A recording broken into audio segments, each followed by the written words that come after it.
Hello everyone, welcome to my channel. कैसे हैं आप सब और आप सबकी स्टडी कैसी चल रही है। आई होप आप सबकी स्टडी बहुत अच्छी चल रही होगी फ्रेंड्स। और आज की वीडियो का टॉपिक है how to solve comprehension to get full marks. Comprehension में ज़्यादा से ज़्यादा नंबर लेकर आने के लिए हमें क्या करना चाहिए। वैसे तो नॉर्मली जिस तरीके से क्वेश्चन सॉल्व किए जाते हैं उसी तरीके से कॉम्प्रीहेंशन के क्वेश्चंस भी सॉल्व होते हैं। लेकिन फ्रेंड्स होता ये है कि कॉम्प्रीहेंशन में अगर हमें फुल मार्क्स मिल जाएँ, अगर 5 क्वेश्चंस पूरे हमारे सही हो जाएं और 2 कॉम्प्रीहेंशन अगर हैं तो 10 क्वेश्चंस हमारे सही हो जाते हैं। ठीक है, उसमें बस थोड़ा सा ज़्यादा ध्यान देने की ज़रूरत होती है कि क्योंकि वहाँ पर पैसेज दिया रहता है, उसी पैसेज से हमें क्वेश्चंस सेलेक्ट करने होते हैं, उनके आंसर सेलेक्ट करने होते हैं। और उसी में हम हड़बड़ी में गड़बड़ी कर देते हैं कभी कभी, क्योंकि जल्दी में हम ये सोच लेते हैं कि कॉम्प्रीहेंशन तो बहुत ईजी है। मैं आपको बता दूं, कॉम्प्रीहेंशन बिल्कुल भी इजी नहीं है। कॉम्प्रीहेंशन सबसे टफ लगता है जब जब हमें वो समझ में नहीं आता है और उसके क्वेश्चंस बहुत ही उलझे हुए रहते हैं। कभी कभी सीधे क्वेश्चंस पूछ लिए जाते हैं, लेकिन कभी कभी इस तरीके से क्वेश्चंस पूछ लिए जाते हैं कि करेक्ट की जगह इनकरेक्ट पूछ लिया जाता है, या फिर क्वेश्चन में नो दिया रहता है जिस पर हम ध्यान नहीं देते। तो आज बात करेंगे कॉम्प्रीहेंशन किस तरीके से सॉल्व करें। लेकिन उससे पहले एक चीज़ डिस्कस करना चाहती हूँ, वही है एग्ज़ाम डेट के बारे में। आप फिर से बोलेंगे कि एग्ज़ाम डेट को लेकर आ गई हो। मैं बिल्कुल भी इस बारे में बात करना नहीं चाहती थी, लेकिन फिर भी कमेंट्स में पूछा जा रहा है कि एग्ज़ाम कब तक हो सकता है, आप बता दीजिए। देखिए फ्रेंड्स, मुझे नहीं पता है कि एग्ज़ाम कब तक हो सकता है। एग्ज़ाम जितना आप लोगों को पता है उतना ही मुझे भी पता है। जो अफवाहें यूट्यूब पर या कहीं से भी जो मैसेजेस वायरल हो रहे हैं कि एग्ज़ाम तब होगा, एग्ज़ाम जब होगा, उन पर विश्वास बिल्कुल भी ना किया जाए, क्योंकि अभी तक कोई भी ऑफिशियल न्यूज़ नहीं आई है। और जैसे ही कोई भी ऑफिशियल न्यूज़ आएगी तो शेयर कर दिया जाएगा आप लोगों के साथ। और क्या ही करना है एग्ज़ाम डेट का, आप ये देखिए, अगर आप 100% प्रिपेयर्ड हैं, अगर आप फुली प्रिपेयर्ड हैं, तो आप लोगों को टेंशन लेने की ज़रूरत ही नहीं है कि एग्ज़ाम कब होगा। जब होगा तब हो जाएगा। हमारी प्रिपरेशन नहीं रुकनी चाहिए। इसीलिए जो लास्ट फेज़ में हमारी प्रिपरेशन चल रही है, जो रिवीजन चल रहा है, जो भी चल रहा है, उसको एग्ज़ाम डेट के बारे में सोचकर स्पॉइल मत कीजिए। अपनी जो स्टडी है उसको कंटिन्यू रखिए, जिससे कि एग्ज़ाम डेट अगर आ भी जाए तो भी हमें कोई नर्वसनेस ना हो, कोई टेंशन ना हो, कुछ भी ना हो। एग्ज़ाम डेट से रिलेटेड कोई भी वीडियो ना देखें, कोई भी मैसेजेस आए जिनका रिप्लाई ना करें, क्योंकि उनसे टेंशन ही बढ़ती है, स्ट्रेस ही बढ़ता है कि एग्ज़ाम दिसंबर में होने वाला है, एग्ज़ाम जनवरी में होने वाला है। अभी एक मैसेज देखा, ग्रुप में आया हुआ था, उसमें लिखा हुआ है कि एग्ज़ाम डेट जो है वो 5 जनवरी से 12 जनवरी तक होने वाली है। मीन्स 5 जनवरी से 12 जनवरी तक जो एग्ज़ाम है वो कंडक्ट होने वाला है, और ये प्रस्तावित है। बाकी जो ऑफिशियल नोटिस है वो आ जाएगा, जल्दी ही पता चल जाएगा। देखिए फ्रेंड्स, अगर है भी 5 जनवरी से अगर एग्ज़ाम है भी, तो भी हम कुछ नहीं कर सकते हैं। ठीक है, हम फिर भी अपनी स्टडी को ही ध्यान में रखकर आगे अपना जो काम है, जो रिवीजन चल रहा है, उसको कंप्लीट कर सकते हैं। तो अगर 5 जनवरी से एग्ज़ाम होता भी है तो भी हमारे पास कितना टाइम है अभी, ये सोच लीजिए। क्योंकि आज 28 नवंबर है, 2 दिन नवंबर के बचे हुए हैं, पूरा दिसंबर हमारे पास बचा हुआ है। ओनली 33 डेज़, 34 35 कुछ ऐसे डेज़ हमारे पास बचे हुए हैं। ठीक है, तो हमें क्या करना है, इन डेज़ को यूटिलाइज़ करना है। ठीक है, 35 ही मान लीजिए, हमें इन डेज़ को यूटिलाइज़ करना है, ना कि इनको वेस्ट करना है इस तरीके से कि एग्ज़ाम है, एग्ज़ाम है, एग्ज़ाम है, ये सोचकर स्ट्रेस लेंगे ताकि जो पढ़ा हुआ है वो सब भी भूल जाए, वो भी समझ में ना आए कि हमने क्या पढ़ा है, कैसे पढ़ना है, क्या करना है।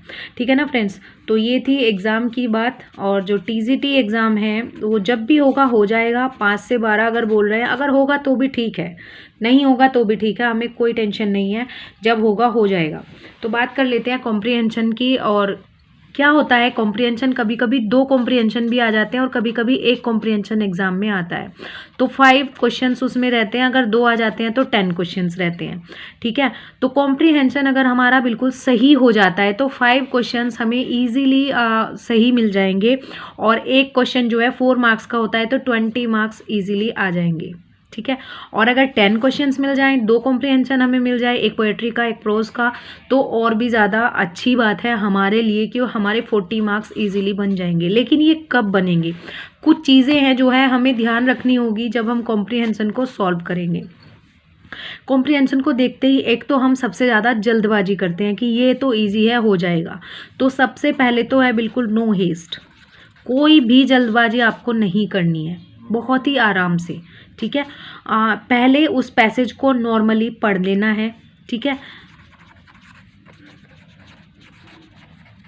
रीड केयरफुली, उसको बहुत ही अच्छे तरीके से एक बार पढ़ लेंगे, एक बार सरसरी तौर पर पढ़ लेंगे, फिर उसके जो क्वेश्चंस हैं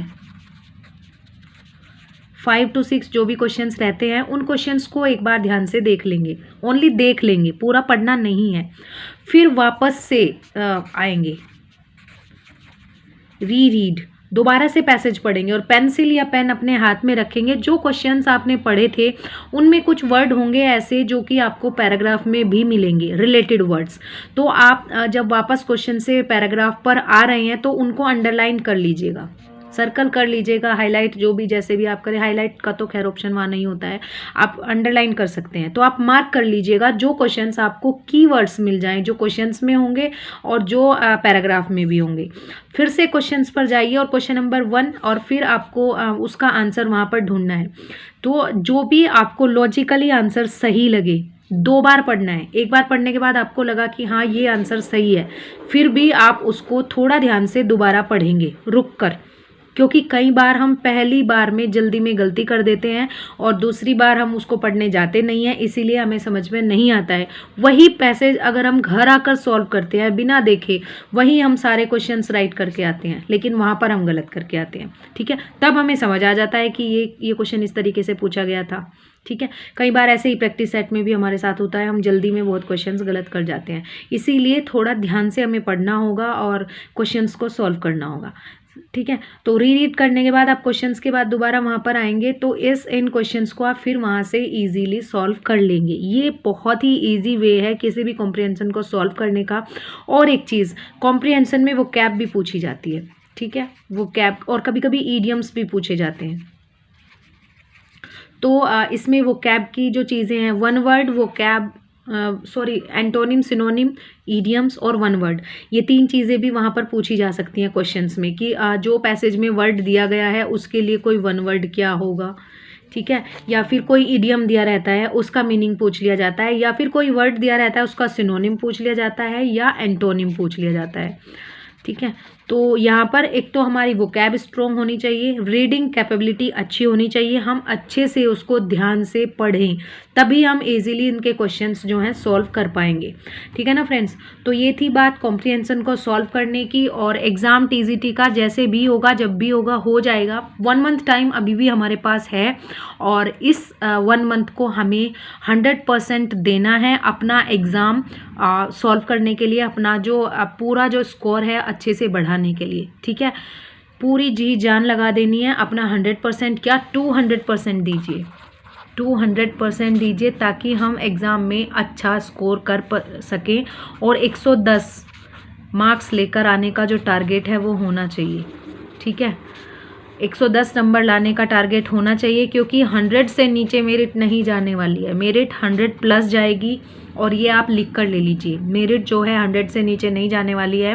तो 110 मार्क्स अगर लेकर आओगे तो सिलेक्शन श्योर है आपका, इसीलिए आपका जो टारगेट है वो इतना होना चाहिए ताकि आप 100 प्लस मार्क्स लेकर आओ और कट ऑफ में अपना नाम देख पाओ, ठीक है ना फ्रेंड्स। तो ये थी बात कॉम्प्रिहेंशन की और एग्ज़ाम से रिलेटेड न्यूज़ के बारे में, ठीक है ना फ्रेंड्स। तो चलिए मिलते हैं नेक्स्ट वीडियो में नेक्स्ट टॉपिक के साथ, तब तक के लिए थैंक यू सो मच। अपनी स्टडी करते रहिए, एग्ज़ाम की डेट आए या ना आए, उसकी न्यूज़ आए या ना आए, कुछ भी हो सकता है, कैसे भी हो सकता है, लेकिन जो भी होगा ऑफिशियली न्यूज़ ज़रूर आएगी और शेयर कर दी जाएगी। अगर ऐसी कोई न्यूज़ आती है तो ज़रूर से शेयर करेंगे और गलत न्यूज़ बिल्कुल भी शेयर नहीं करेंगे, आप टेंशन मत लीजिए, बिल्कुल भी गलत न्यूज़ शेयर नहीं की जाएगी, ठीक है ना फ्रेंड्स। तो चलिए, thank you so much and best of luck for your studies, friends.